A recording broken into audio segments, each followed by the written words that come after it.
ठिकाणी मी स्वागत करतो। दिनांक 26 रोजी महाराष्ट्र राज्याचे लाडके मुख्यमंत्री देवेंद्रजी फडणवीस साहेब यांचा फलटण येथे विविध विकास कामाचा शुभारंभ करण्याच्या हेतूने या ठिकाणी आगमन होत आहे। त्यांच्या आगमनाच्या विषयाची माहिती सांगण्याच्या हेतूने ही पत्रकार परिषद या ठिकाणी आपण घेत आहोत। पुन्हा एकदा मी सर्व पत्रकार बंधूंचे या ठिकाणी मी स्वागत करतो आणि आपल्याला परवाच्या कार्यक्रमाची विशेष माहिती देतो। नीरा देवघर हा बहुचर्चित प्रकल्प जो महाराष्ट्रामध्ये तिला भरपूर गाजला आणि नीरा देवघरचं जानेवारी 2023 रोजी आपण त्याला टेंडर काढल्यानंतर फलटणमध्ये आपण त्याचा शुभारंभ केला। आज जवळपास 20 ते 25 किलोमीटर काम फलटणमध्ये झालेलं आहे। उर्वरित दुसऱ्या टप्प्याचं ऑनलाईन कार्यारंभ मुख्यमंत्रीजी या ठिकाणी करणार आहेत। तसेच फलटण येथे भविष्यातील येणारे अतिरिक्त जिल्हाधिकारी कार्यालय याच्यासाठी व तसेच प्रशासकीय भवन म्हणून 18,69,00,000 रुपये या ठिकाणी फलटणला मिळाले। त्याचं भूमिपूजन महसुली कर्मचारी जे आहेत तलाठी सर्कल यांच्या बसण्याची व्यवस्था चांगली नव्हती, यांच्या बसण्याच्यासाठीचे मिळालेले 9,75,00,000 रुपये या इमारतीचं भूमिपूजन। तसेच फलटण शहरामधून जाणारा कॉन्क्रीटीकरण असणारा पालखी महामार्ग सुमारे 75 कोटी रुपयाचा त्याच्यातला भूमिपूजन मुख्यमंत्र्यांच्या हस्ते घ्यायचं होतं। तो अजून पूर्णपणे पूर्ण नाही, त्याचं काम चालू झालंय पण पार्टली त्याचं हस्तांतर विमानतळाचं पार्टली हस्तांतर मुख्यमंत्री मोदींच्या ऑनलाईन पद्धतीने आपण घेतोय। फलटण दहिवडी मार्ग रस्त्याचा जवळपास मायनीपर्यंत 5,500 कोटी रुपयाच्या रस्त्याचा भूमिपूजन हे या ठिकाणी ऑनलाईन पद्धतीने घेतोय। प्रधानमंत्री ग्राम सडक योजनेमार्फत आत्ता मंजूर झालेल्या 3 रस्त्यांचं 20 कोटी रुपयाच्या रस्त्यांचं या ठिकाणी ऑनलाईन पद्धतीने भूमिपूजन घेतोय। आसू गिरवी आणि MSIDC मार्फत असणाऱ्या 200 कोटीच्या पेक्षाही जास्त निधी असणारा फलटण गिरवी टप्पा पहिला त्याचा पूर्ण झालाय, त्याचंही लोकार्पण आपण या ठिकाणी परवा दिवशी घेतोय। तो त्यातला पहिला टप्पा पूर्ण झालाय, पहिल्या टप्प्याचं लोकार्पण आपण या ठिकाणी घेतोय। तसेच फलटण पोलीस स्टेशन, फलटण ग्रामीण पोलीस स्टेशन, वाठार पोलीस स्टेशन हे फलटण विधानसभा मतदारसंघातल्या या तिन्ही पोलीस स्टेशन नवीन बांधून देण्याची विनंती आपण मुख्यमंत्री महोदयांना केली होती। त्यानुसार प्रत्येक पोलीस स्टेशनला 12,28,36,000 असे 3 पोलीस स्टेशनला आणि पोलिसांना राहण्याकरता 27,48,47,777 रुपये इतकी रक्कम महाराष्ट्र सरकारने दिली। आणि सातारा जिल्ह्यामध्ये सर्वाधिक चांगले पोलीस स्टेशन फलटण इथे निर्माण झाले, त्या वास्तू उभ्या राहिल्यात आणि त्याचंही लोकार्पण आदरणीय नामदार महाराष्ट्राचे मुख्यमंत्री देवेंद्रजी फडणवीस यांच्या हस्ते होते। या कार्यक्रमाबरोबर तालुक्यातले शेतकरी मित्र, महिला बचत गट, शेतकऱ्यांचे विविध समारंभ, श्रमिक कामगार, बांधकाम कामगार यांच्या उपस्थितीमध्ये भव्य असा लाखोच्या संख्येने होईल अशा पद्धतीचा भव्य मेळावा फलटणमध्ये या ठिकाणी पार पडतोय। ही आपल्याद्वारे, आपल्या वृत्तपत्राद्वारे, आपल्या ऑनलाईन असणाऱ्या न्यूज चॅनलद्वारे ही माहिती लोकांपर्यंत पोहोचावी याकरताही घेतलेली पत्रकार परिषद आहे। आपल्याकडून आम्ही बातमी प्रसिद्ध व्हावी मी आपल्याला या ठिकाणी विनंती करतो। तसेच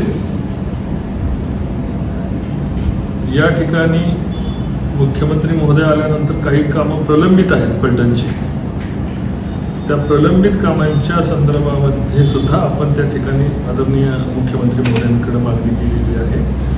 जसं या ठिकाणी फलटण शहरामधील रस्त्यांची अवस्था अतिशय दयनीय आहे। नगरपालिका आपण आता जवळपास 40 कोटी रुपये मंजूर झालेले, त्यातले 20 कोटी रुपयाच्या कामाचे शुभारंभ आता आचारसंहितेच्या आत होतील कारण त्या वर्क ऑर्डर झालेले आहेत। तरी सुद्धा फलटण शहरामधले रस्ते ज्या पद्धतीने आपण फलटण बारामती रस्ता, फलटण आसूर रस्ता, फलटण गिरवी रस्ता, फलटण उपाळवे रस्ता, फलटण कुशेगाव, फलटण आदरकी, फलटण लोणंद, फलटण पंढरपूर असे रस्ते आपण केले, तशा त्याच धर्तीवर फलटण शहरामधील 75 कोटीचा रस्ता आपण घेतलेला आहे. हे पैसे आपल्याला अपुरे पडणार तर भरघोस निधीची फलटण शहरातले खड्डे बुजवण्याकरता तरतूद करावी अशी विनंती आपण या ठिकाणी त्यांना केलेली आहे. तसेच पाडेगाव, मुरुम, साखरवाडी, कुळखी, शिंगणापूर हा महाराष्ट्र स्टेट इन्फ्रास्ट्रक्चर डेव्हलपमेंट कॉर्पोरेशनच्या मार्फत हा नवीन रस्ता मंजुरीसाठी मुख्यमंत्र्यांनी त्याला तात्विक मान्यता दिलेली आहे आणि तो रस्ता समावेश करण्याचे आदेश झाले. तर त्याची घोषणा या ठिकाणी व्हावी अशी विनंती. म्हणजे पाडेगाव ते शिंगणापूर जवळपास काही शेकडो कोटी रुपयाचा असा असणारा निधीचा रस्ता, त्याची घोषणा या ठिकाणी करावा. अमृत 2 योजनेमार्फत फलटणच्या नदीचा समावेश झालेला आहे, बाणगंगा नदीचा समावेश झालेला आहे. बाणगंगा ही दशरथ काळ म्हणजे प्रभू रामाच्या पिताश्रींच्या आधीपासून या नदीच्या बद्दलच्या आख्यायिका आहेत की असं सांगितलं जातं आहे की प्रभू रामांनी दशरथाच्या अस्थिसुद्धा या ठिकाणी विसर्जित. एवढं पवित्र असणारा हा कृष्णात आणि कृष्णाचा ढोह आणि हा संपूर्ण परिसर एक जलशुद्धीकरण प्रकल्प करून वाहती नदी, बंद पडलेली वाहती नदी, याला नीरा देवकरच्या माध्यमातून आणि धोम बोलखोडेच्या माध्यमातून कृष्णेचं पाणी फलटण शहरामध्ये कायमस्वरूपी द्यावं आणि कायमस्वरूपी बारमाही नदी आणि शुद्धी खाली तापीच्या धर्तीवर किंवा अन्य नद्यांच्या धर्तीवर लाईट्स आणि लोकांना मनोरंजनासाठी त्या ठिकाणी जाता यावं अशा पद्धतीने अमृत 2 योजनेमधून मागणी केली. नव्याने मंजूर करण्यात आलेले सेशन कोर्ट, दिवाणी न्यायालय आणि JMFC साठी जसं या प्रशासकीय भवन आपण या ठिकाणी मंजूर केलं तसं एकत्रित असं न्यायालयाच्या इमारतीसाठी निधीची आपण त्यांना मागणी करत आहे.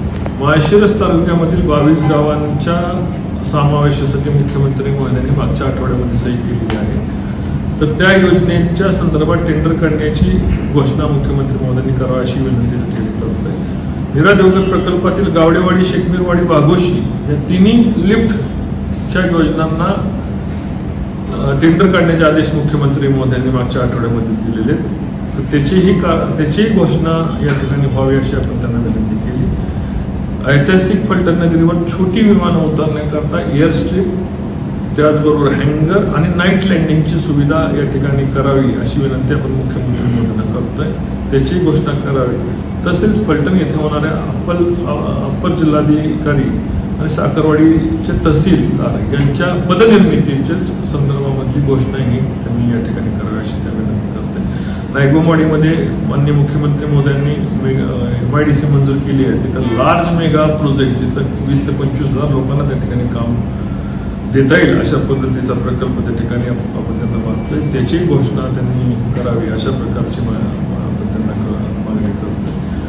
पंढरपूर व पुणे पंढरपूरला जोडणारा बाह्यवळण रस्ता आपला फलटणच्या डाव्या हाताने झाला आहे. उजव्या हाताने रस्ता तो दूध संघाच्या अलीकडून तो परत पंढरपूर रोडला जोडण्याकरता त्यालाही निधीची आपण मागणी केली. 16 किलोमीटरचा रस्त्याचं ते प्रयोजन आहे.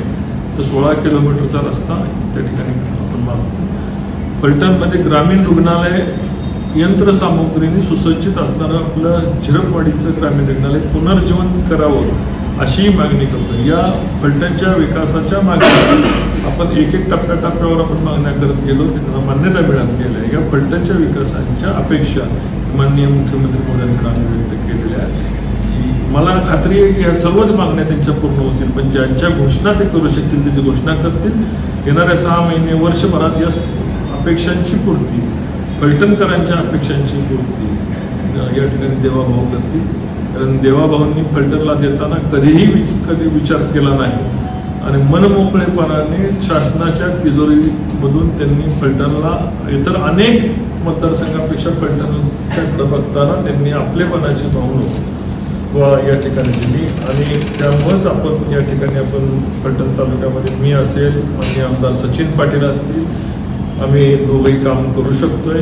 मुख्यमंत्री महोदयांनी, उपमुख्यमंत्री अजितदादांनी, उपमुख्यमंत्री एकनाथ शिंदे साहेबांनी दिलेली साथ, मौलाची साथ आहे. या तिघांची या पत्रकार परिषदेच्या निमित्ताने मी आभार व्यक्त करतो आणि आमदार सचिन पाटील यांच्या काळामध्ये या राहिलेल्या योजनांचा समावेश होऊन फलटण तालुका जिल्ह्यातील अग्रगण्य तालुका इकडे वाटचाल होईल अशी मी अपेक्षा व्यक्त करतो. जय हिंद, जय महाराष्ट्र.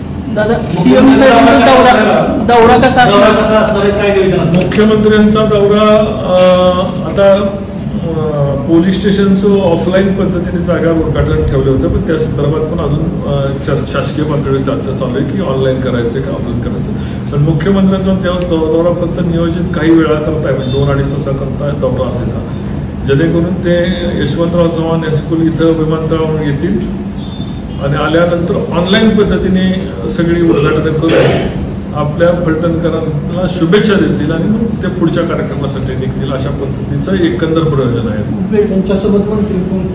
त्यांच्यासमोर आदरणीय राधाकृष्ण विखे पाटील साहेब आहेत, आदरणीय पालकमंत्री शंभूराजे आहेत, शिवेंद्रराजे आहेत, आदरणीय जयकुमारजी गोरे आहेत, आदरणीय मकरंद आबा पाटील आहेत आणि जिल्ह्यातले सगळे आदरणीय आमदारांना आपण या ठिकाणी निमंत्रण दिलेलं आहे.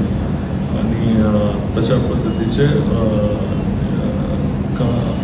आपल्या शासनाने सुद्धा त्यांना निमंत्रण दिलेलं आहे. सकाळी वेळ किती असणार आहे? वेळ साधारण आता टेंटेटिव्ह लँडिंग त्यांचं 10 वाजता दाखवले, 10 वाजून 10 मिनिटांनी स्टेजवर दाखवलेलं आहे. पण पक्का कार्यक्रम हा नेहमी आदल्या दिवशी तयार होतो. तो कार्यक्रम आल्यानंतर तुम्हाला सगळ्या वृत्तपत्रांना दिलं जाईल.